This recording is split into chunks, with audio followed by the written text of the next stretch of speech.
al pueblo, e hizo escuchar, e hizo escudriñar, y compuso muchos proverbios. Procuró el predicador hallar palabras agradables y escribir rectamente palabras de verdad. Las palabras de los sabios son como aguijones, y como clavos hincados son las de los maestros de las congregaciones dadas por un pastor. Ahora, hijo mío, a más de esto, sea amonestado. No hay fin de hacer muchos libros, y el mucho estudio es fatiga de la carne. El fin de todo el discurso oído es este: teme a Dios y guarda sus mandamientos, porque esto es el todo del hombre. Porque Dios traerá toda obra a juicio juntamente con toda cosa encubierta, sea buena o sea mala.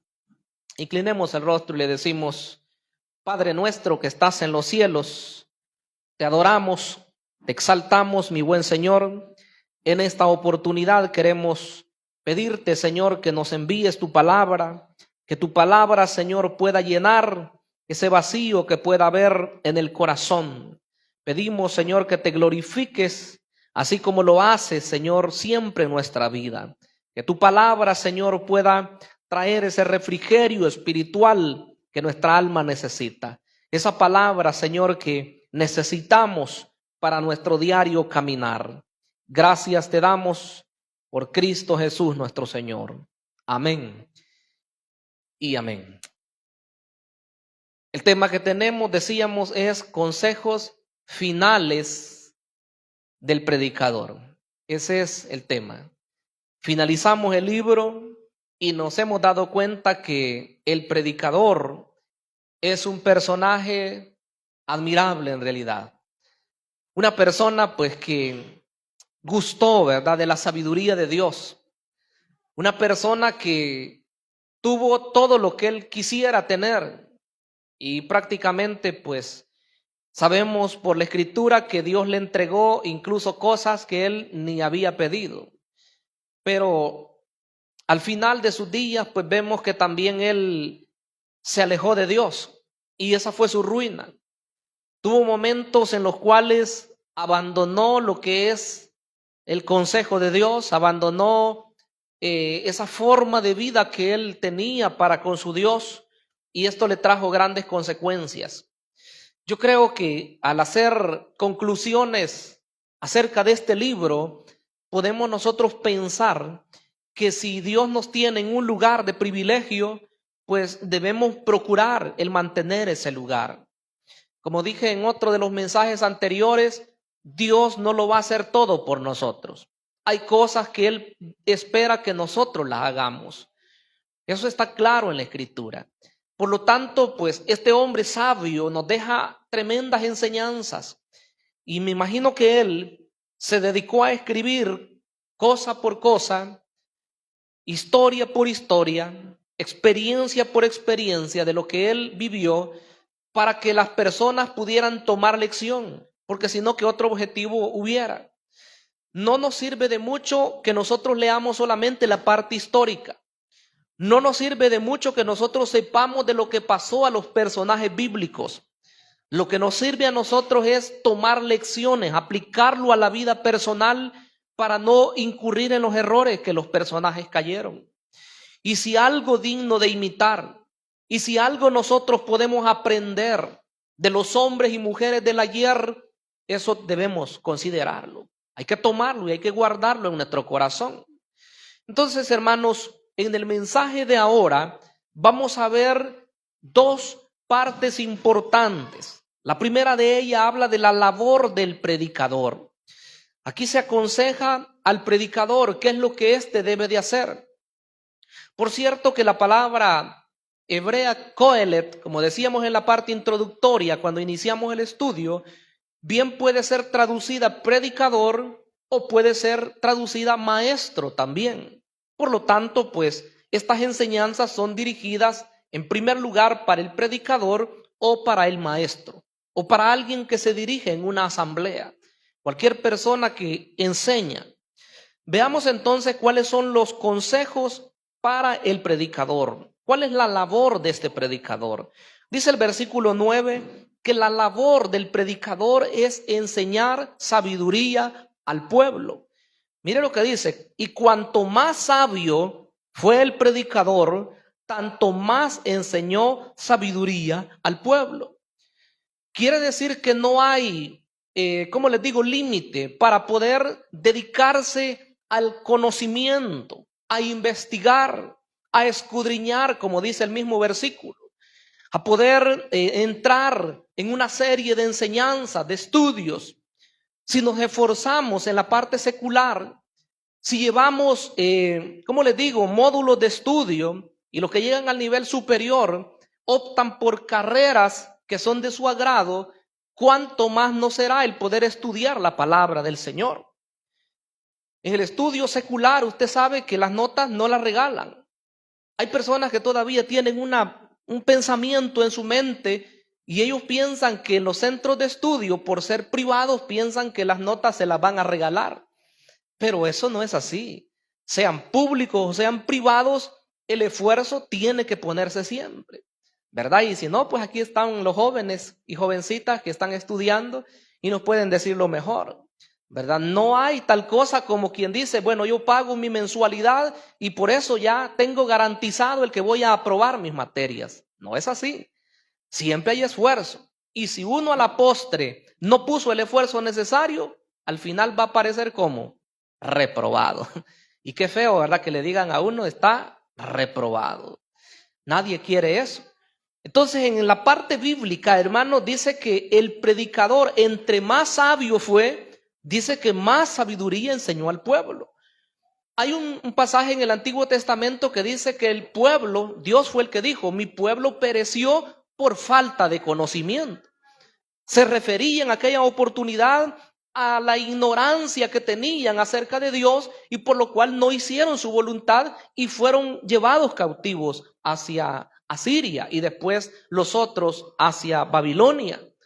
Entonces, si Dios, hermanos, demanda que su pueblo tenga el conocimiento necesario de él, los responsables son los predicadores. Los responsables son los maestros de la palabra de Dios. Porque si el pueblo se pierde es porque no hay debida instrucción. Eso debe de estar claro. Entonces hay un reclamo fuerte en el Antiguo Testamento, en los tiempos de Jeremías, que Dios hizo a todos aquellos que eran líderes de la nación de Israel. Porque dice que no eran personas dignas. Ellos se apacentaban a sí mismos. Como quien dice, se pastoreaban a sí mismos, pero al pueblo no. Entonces Dios desea líderes, predicadores, maestros, pastores que puedan estar comprometidos con la gente que Dios ha puesto a su cuidado. Dice que entre más sabio fue este predicador, más enseñó al pueblo la sabiduría. E hizo escuchar, e hizo escudriñar, y compuso, dice, muchos proverbios. Si recordamos una declaración en Apocalipsis, capítulo 1, dice por ahí en el versículo 3, me parece que es, dice que hay bienaventuranza, bienaventurado el que lee y los que oyen y guardan las palabras en esta profecía, porque el tiempo, dice, está cerca. Mire qué interesante. Hay bienaventuranza en leer públicamente, a eso se refiere ahí. Pero hay bienaventuranza en escuchar y poner en práctica la palabra del Señor. Entonces el predicador hizo escuchar, el predicador hizo escudriñar. Cuando nosotros predicamos la palabra de Dios, se espera que la congregación esté con su Biblia en mano. Y por cierto, yo amonesto a los jóvenes que no traen Biblia, ¿verdad? Porque hemos visto algunos que no traen Biblia y adultos incluso a veces que no traemos Biblia, hermanos. Mire, la vez anterior pues hemos estado hasta regalando algunas Biblias, ¿verdad? Porque es necesario. Pero si nosotros no traemos las escrituras y se para aquí al frente alguien, cualquier cosa les va a decir y ustedes la van a creer. Pero cuando tenemos la escritura en la mano, usted está viendo ahí si le están hablando con verdad o no. Cuando llegamos a casa, si es necesario, nosotros continuamos con nuestro estudio. Hermanos, Y si dijéramos hoy nosotros, es que no, viera que no he podido comprar una Biblia. Si ayer ha aceptado a Cristo estaría bien, ¿verdad? Pero si ya tenemos un rato, lo podemos comprar. Y si no, preguntémonos, ¿será que no andamos un teléfono? Eso sí, ¿verdad? Y si andamos un teléfono, ¿por qué no podemos andar una Biblia? ¿O será por pena? A veces pasa eso, en los jóvenes más que todo. Pero nosotros tenemos que enseñarles a ellos que ellos tienen que andar su Biblia en mano, ¿verdad? Si bien es cierto, a veces está ahí en el teléfono, pero muchas veces también hasta eso se presta para el desorden. Así que es mejor tenerla impresa, ¿verdad? Y ocupémosla acá. Y en un momento que no se pueda, pues ocupemos el teléfono, la Biblia en el teléfono. Entonces dice que entre más sabio fue el predicador, más sabiduría enseñó al pueblo, hizo escuchar, hizo escudriñar.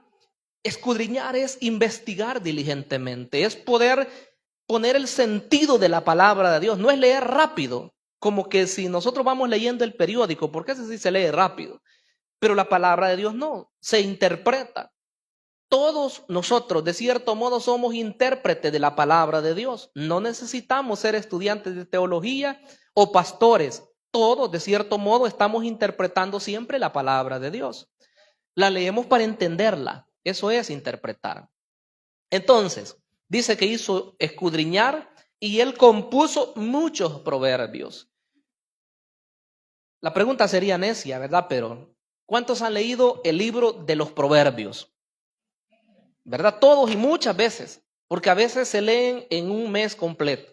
Trae 31 días. Comenzamos desde el primer día a leer un proverbio por día. Hay gente que tiene ese hábito y es muy bueno, por cierto. Después seguimos leyendo los salmos y así, ¿verdad? Los intercalamos. Pero es muy bueno el hacer esto. ¿Por qué? Porque nosotros debemos atesorar esto que tenemos acá. En el caso del predicador, en el primer libro de Reyes, capítulo número 4, primer libro de Reyes, capítulo número 4, versículo 32. Oiga lo que dice el Señor. 4:32 de primer libro de Reyes. Y compuso, aquí está hablando de él, ¿verdad? Claro, si comenzamos desde más arriba, nos asombramos con todo lo que dice. Dice así, el 29, y Dios dio a Salomón sabiduría y prudencia muy grandes, y anchura de corazón como la arena que está a la orilla del mar. Era mayor la sabiduría de Salomón que la de todos los orientales, y que toda la sabiduría de los egipcios. Aún fue más sabio que todos los hombres, más que Etán Esraíta, y que Emán, Calcol y Darda, hijo de Maol, y fue conocido entre todas las naciones de alrededor. 32. Y compuso, ¿cuántos proverbios dice? 3,000 proverbios. Y compuso 3,000 proverbios. Y sus cantares fueron 1,005. Mire qué maravilloso. Si leemos el libro de Proverbios, vamos a encontrar ahí algunos de ellos, ¿verdad? Si los sumamos en 31 capítulos, hay que ver cuántos nos salen. Pero hay mucho más que eso. Y sus cantares dice que son 1,005. Apenas tenemos un cantar de él. Es el siguiente libro, ¿verdad? Es el Cantar de los Cantares, que significa el más grandioso de los cantos. Este hombre se dedicó, como vemos, a disertar, dice, acerca de todo lo que veía. Si miraba una flor, él disertaba acerca de ella. Si miraba una planta, él comenzaba a investigar el porqué de esa planta. Si miraba animales, comenzaba a hablar acerca de eso. Y así de todas las cosas que él veía que ocurren en el mundo. Entonces él se preocupó por eso. El oír hablar, hermanos, a una persona que tiene conocimiento, más que todo en la parte espiritual, es un gusto. Uno quisiera seguir escuchando la enseñanza de estas personas porque han sido vastos en sus estudios, en sus conocimientos. Se necesitan personas hoy que conozcan la palabra de Dios y la puedan dar a entender al pueblo del Señor. Porque son dos cosas diferentes, aunque tal vez no notemos la diferencia así de entrada. Una cosa es que una persona tenga muchos conocimientos de la palabra de Dios y otra es que pueda transmitirla y darse a entender a las personas. Yo he conocido personas a través del tiempo que el Señor me permite el poder estar en esto de la enseñanza. Y he conocido personas muy intelectuales, personas de gran conocimiento, pero cuando usted les pone a impartir un tema, se pierden. Cuando usted les da una oportunidad para que ellos puedan transmitir lo que ellos saben, a cero. Porque no es lo mismo conocer que poder compartir la enseñanza. Es otra cosa diferente. Entonces dice que este predicador, entre más sabio fue, más enseñó al pueblo. Hizo escuchar, hizo escudriñar y compuso muchos proverbios, dice acá esta declaración. Solo quiero que lea conmigo el libro de los Proverbios, capítulo 1, versículo 8, para que veamos un ejemplo de lo que él hizo. Oiga lo que dijo él. Oye, hijo mío, la instrucción de tu padre y no desprecies la dirección de tu madre. Y en el capítulo 2, versículo 1, siempre de los Proverbios, dice, hijo mío, si recibieres mis palabras y mis mandamientos guardares dentro de ti. El capítulo 4 y versículo 1 dice, oíd, hijos, la enseñanza de un padre y estad atentos para que conozcáis cordura, dice él. Y 5.1 es el último que vamos a leer de esta parte. 5.1 dice, hijo mío, está atento a mi sabiduría. Mire qué interesante. Entonces quiere decir que el deber de los predicadores o el papel de los maestros es enseñar la sabiduría al pueblo del Señor. Hay que mencionar algo más en esto. La sabiduría bíblica no es una sabiduría abstracta. No es algo como que alguien se podría gloriar de todo eso que tiene y decir, a mí nadie me puede enseñar, ¿verdad? Yo conozco la Biblia del Génesis al Apocalipsis. Y si me hablan de doctrinas, pues las conozco todas. Y si me hablan de los temas acerca de la iglesia, también los conozco. No es solo eso, no es conocerlos, es practicarlos, es vivir de acuerdo a lo que la santa palabra de Dios nos dice a nosotros. Ahí hay ganancia. No hay ganancia en lo que sabe la persona, ¿verdad? Y todo lo que dice tener. Si hay títulos, pues gloria a Dios, ¿verdad? Por los títulos. Gracias a Dios. Pero al fin y al cabo lo que vale es la práctica, lo que nosotros hacemos, porque eso es lo que el Señor va a premiar en el tiempo final. Amén. Pasemos a la parte segunda porque necesitamos avanzar.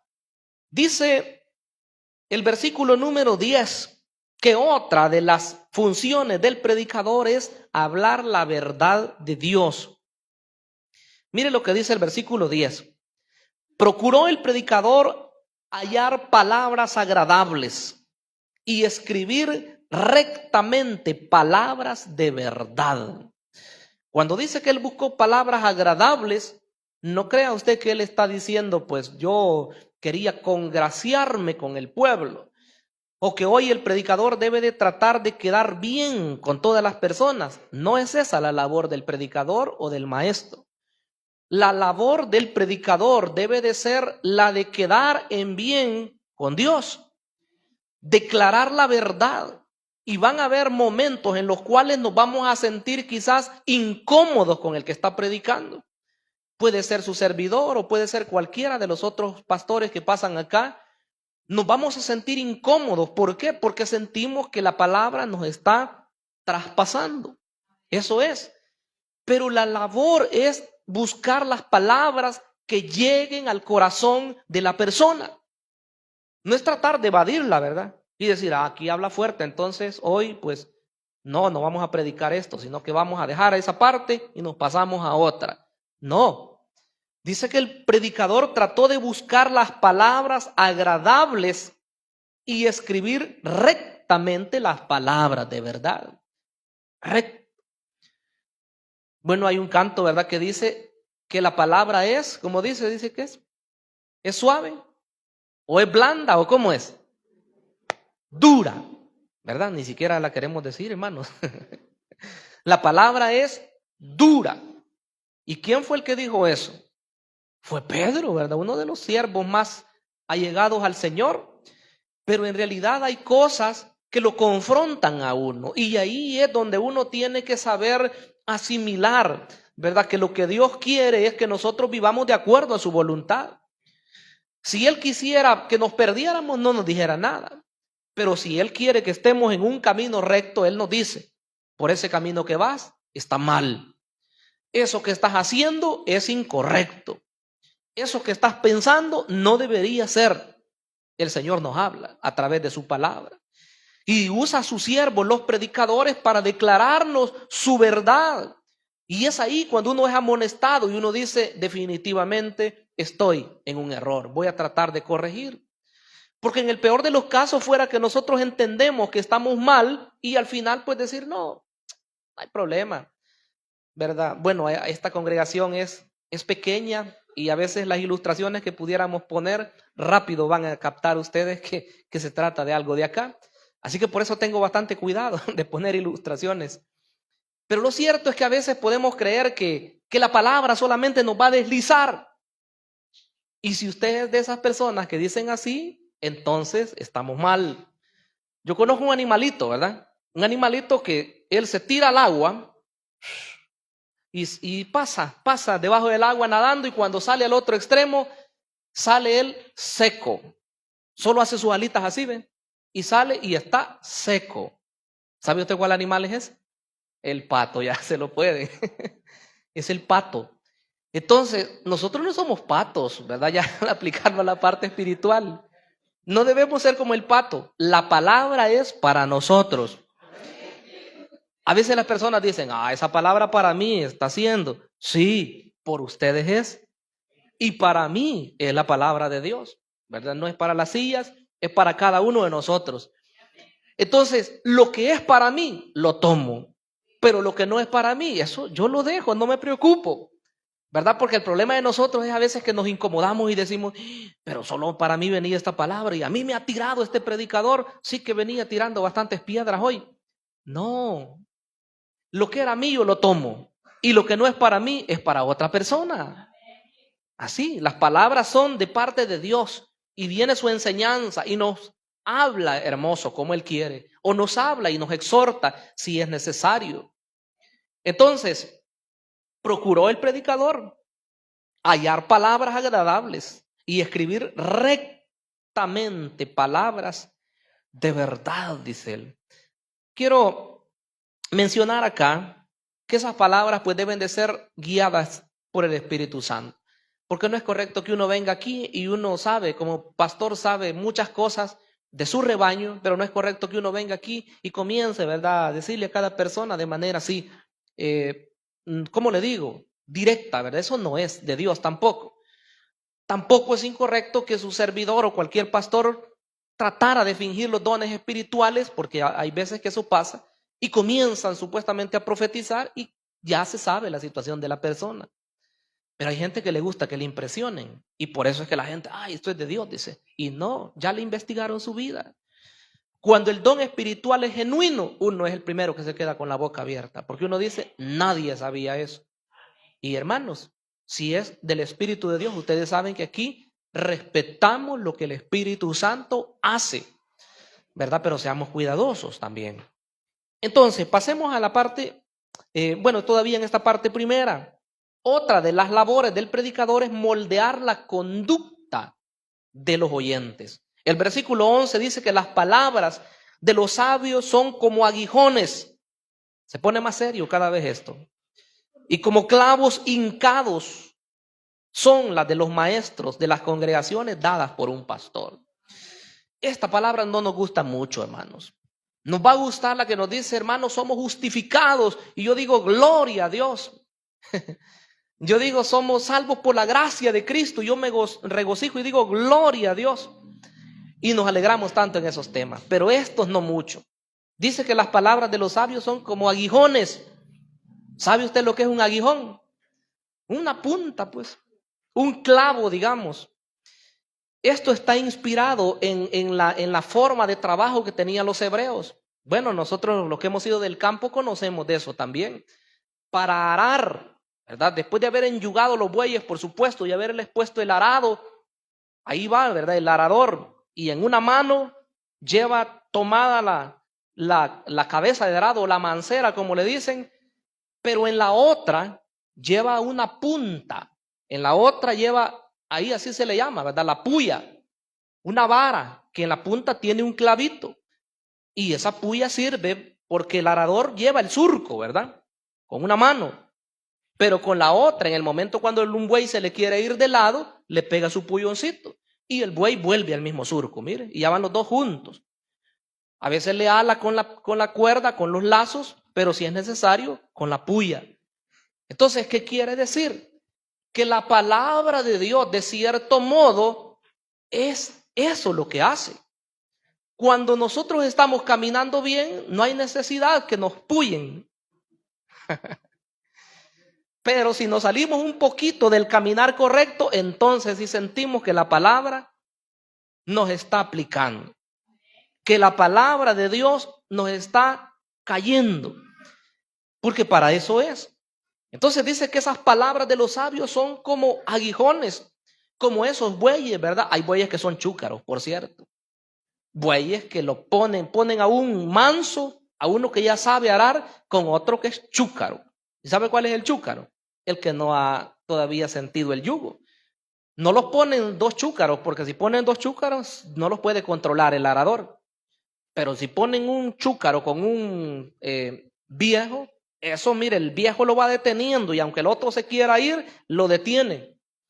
Entonces, en la iglesia del Señor, probablemente habemos la mayoría de gente mansitos, ¿verdad?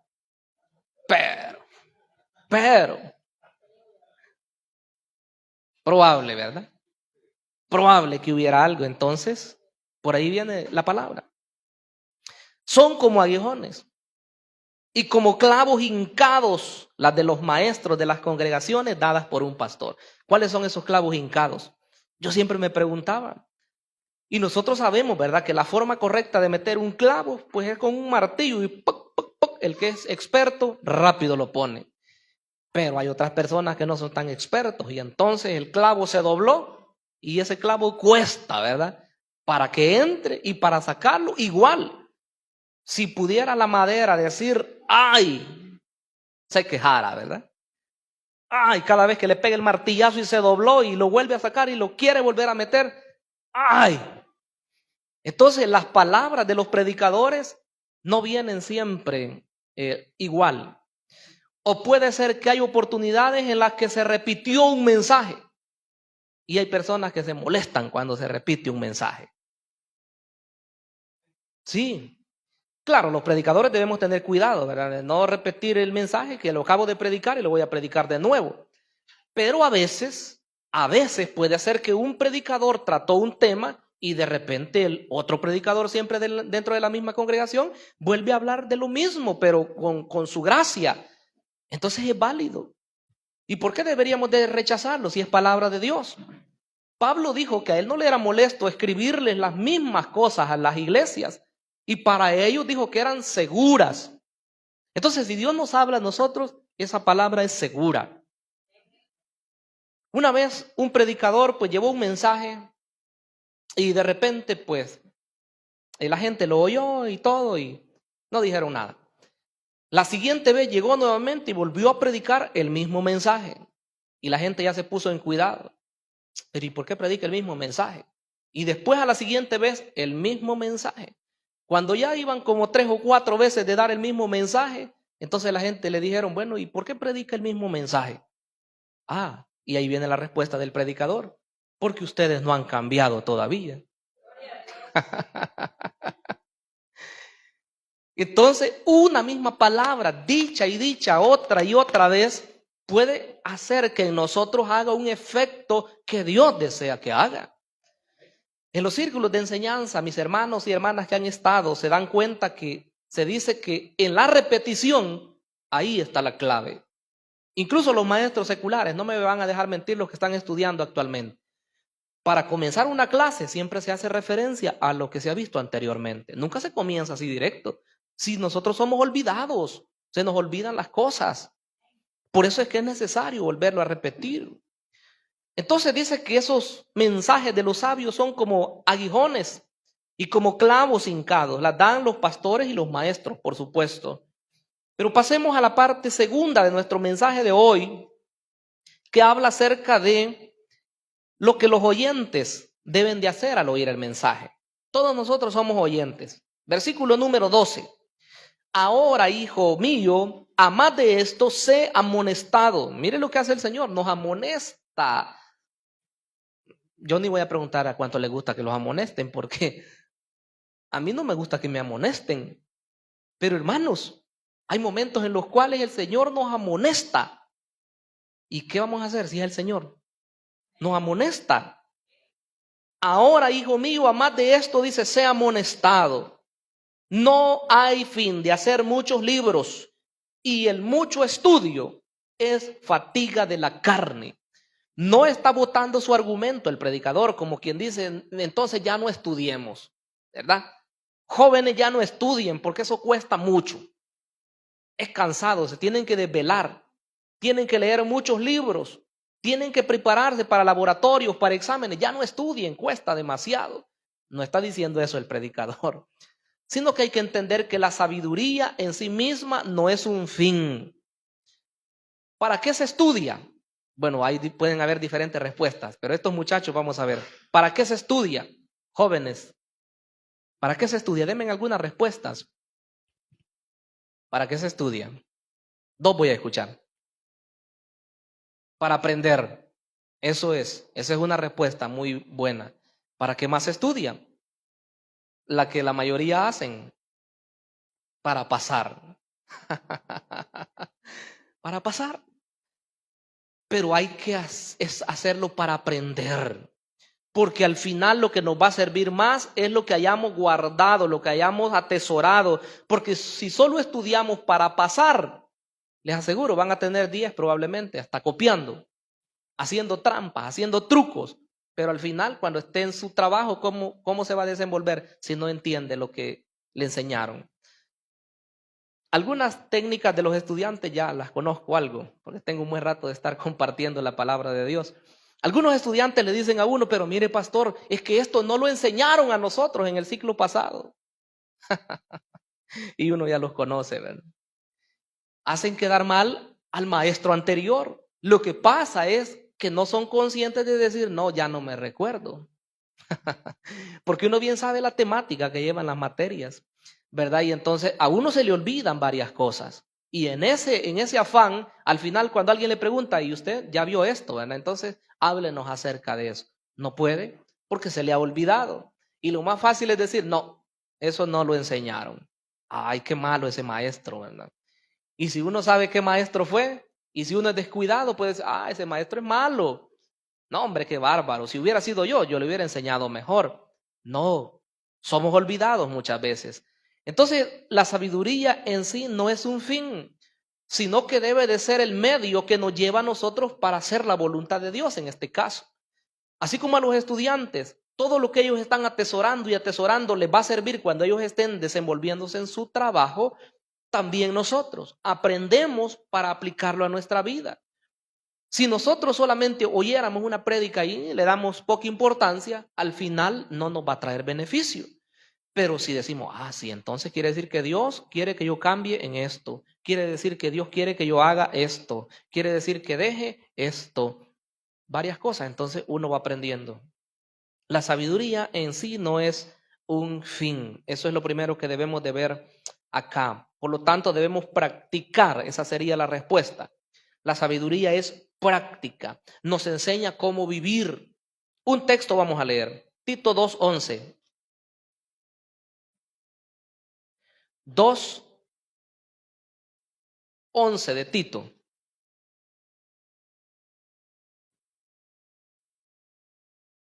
Vamos a ver qué dice Tito 2:11. Oiga lo que dice.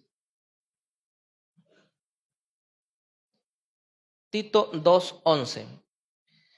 Porque la gracia de Dios se ha manifestado para salvación a todos los hombres, enseñándonos, mire qué hermoso nos enseña el Señor, que renunciando a la impiedad y a los deseos mundanos, vivamos en este siglo sobria, justa y piadosamente. Mire qué hermoso. Nos enseña el Señor. La gracia de Dios nos salva. Eso dice el primer versículo. Pero el siguiente dice que la gracia de Dios nos educa. ¿A cuántos nos gusta que el Señor nos ha salvado? Sí nos gusta. ¿A cuántos nos gusta que la gracia de Dios nos eduque? También nos debe de gustar, porque nos enseña cómo vivir, nos enseña a vivir de manera diferente. Por lo tanto, pues, debemos entender eso. Pero ¿qué más? Los oyentes, aparte de eso, aparte de saber que la sabiduría no es un fin en sí misma, sino que debe ser práctica, también nos habla acerca de la esencia de la enseñanza. ¿Cuál es la esencia? La esencia es poder entender el contenido de esa enseñanza. Dice el versículo 13, el fin de todo el discurso oído es este: teme a Dios y guarda sus mandamientos, porque esto es el todo del hombre. Como quien dice, resumamos el libro de Eclesiastés, dice el predicador: temamos a Dios y guardemos sus mandamientos. Si se nos olvidó todo lo que predicamos de Eclesiastés, acordémonos de esas dos cosas: temamos a Dios y guardemos sus mandamientos, que es lo que el Señor quiere para nosotros. Yo cuando estaba leyendo esto estaba pensando, ni siquiera es solo la esencia del Eclesiastés, sino que es la esencia de toda enseñanza que nosotros oímos. Lo que Dios quiere es que aprendamos a tener temor de Él más y a poder poner en práctica sus mandamientos. Quiero leerles 3 citas bíblicas aquí en el mismo Eclesiastés, capítulo 3, versículo 14. Eclesiastés 3:14. He entendido que todo lo que Dios hace será perpetuo. Sobre aquello no se añadirá, ni de ello se disminuirá. Y lo que hace Dios para que delante de Él teman los hombres. Mire, para que delante de Él teman, para eso lo hace.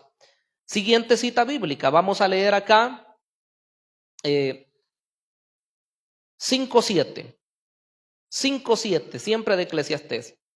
Dice, donde abundan los sueños, también abundan las vanidades y las muchas palabras, mas tú teme a Dios. Ahí venía el predicador hablando del temor. 8:12 también. Dice en 8:12, aunque el pecador haga mal 100 veces y prolongue sus días, con todo yo también sé que les irá bien a los que a Dios temen, a los que temen ante su presencia. Ahí está. Entonces, el temor de Dios y el guardar sus mandamientos, yo creo que eso lo entendemos bien. Pudiéramos decir guardar los 10 mandamientos, guardar todo lo que se dijo en la ley, guardar todo lo que se dice en el Antiguo Testamento, guardar todo lo que se dice en el Nuevo Testamento. Y si nosotros dijéramos, no, pero es que la ley antigua ya no, entonces la ley de Cristo, todo lo que se dice en la gracia, pongámoslo en práctica. Eso quiere el Señor. Por eso dice que ese es el fin de todo el discurso. Teme a Dios y guarda sus mandamientos, porque esto, dice, es el todo del hombre. Pero ¿qué más debemos hacer los oyentes? Debemos saber que un día Dios nos va a llamar a juicio. Creyentes y no creyentes serán llamados un día a estar delante de la presencia de Dios. Y dice que ahí va a ser juzgado todo lo que nosotros hayamos hecho. Porque Dios traerá toda obra a juicio, dice el versículo 14, juntamente con toda cosa encubierta, sea buena o sea mala. ¿Cuándo será el juicio de los creyentes? No lo sabemos. Pero el día que se lleve a cabo el arrebatamiento de la iglesia, ese día, allá en el tercer cielo, nos vamos a presentar delante de Dios. Y ahí será el día definitivo. Será el día para recibir recompensas o para quedar de cierto modo en alguna pena. A mí me costaba creer eso, pero lo cierto es que en la vida cristiana también hay cosas que traen desaliento a la obra de Dios.